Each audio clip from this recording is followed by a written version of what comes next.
네, 지금부터는 2달 넘게 진통을 겪으며 노사가 팽팽하게 맞서왔던 탄력 근로제 확대와 관련한 내용을 살펴보겠습니다. 자, 노사정 사회적 대화 기구인 경제사회노동위원회가요, 어제 탄력 근로제 단위 기간을 현행 3개월에서 6개월로 확대하는 데 합의를 했습니다. 자, 앞으로는 노사가 합의를 해서 주당 평균 노동 시간을 52시간으로만 맞추면요, 6개월 범위 안에서는 근로시간을 자유롭게 정할 수 있기로 한 건데요.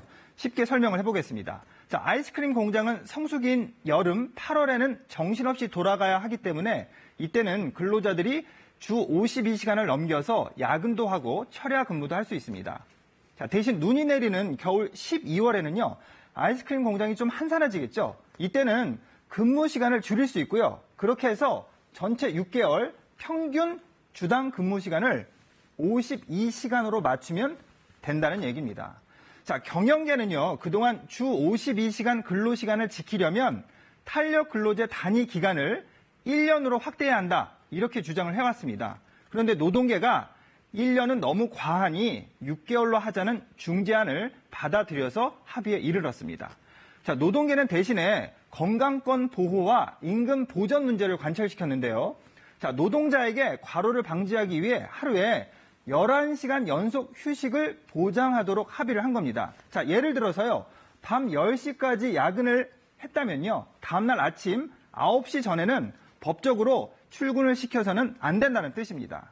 자, 아까 예를 든 아이스크림 공장의 경우에요, 업주 입장에서는 성수기인 여름에 직원들에게 일을 많이 시키는 대신에 겨울에는 쉬게 해서 임금을 적게 줄 수 있는 부작용도 생각해 볼 수 있겠죠. 그래서 임금이 깎이는 것을 막기 위해서요, 업주가 야근 할증 같은 임금 보전 방안을 마련해서 정부에 의무적으로 신고를 하도록 했고요. 이를 어기면 과태료를 부과하도록 했습니다.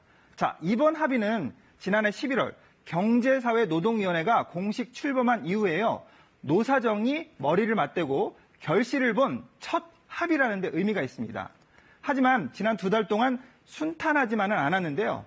이 정부와 여당이 이번 달 2월 국회에서는 관련 법을 개정해야 한다고 논의 시한을 못 박았었는데요. 이거 너무 일정이 촉박한데 일방적으로 밀어붙이는 거 아니냐, 이런 비판도 있었습니다. 자, 합의안에 문제가 있다는 지적도 있는데요. 이번 합의로 경영계는요, 6개월 단위로 탄력 근로를 시행할 때 3개월은 주당 노동시간을 64시간까지 늘릴 수 있게 되는데요. 자, 이렇게 되면요, 만성 과로 인정 기준인 12주 연속 60시간, 이걸 초과할 수 있어서 근로자들의 피로가 누적되지는 않을까, 이렇게 노동계는 우려를 하고 있습니다. 자, 이번 합의는 무엇보다 한국노총만 참여를 하고 노동계의 또 다른 축인 민주노총이 참여하지 않아서 이 반쪽 합의에 불과하다는 비판도 일고 있는데요.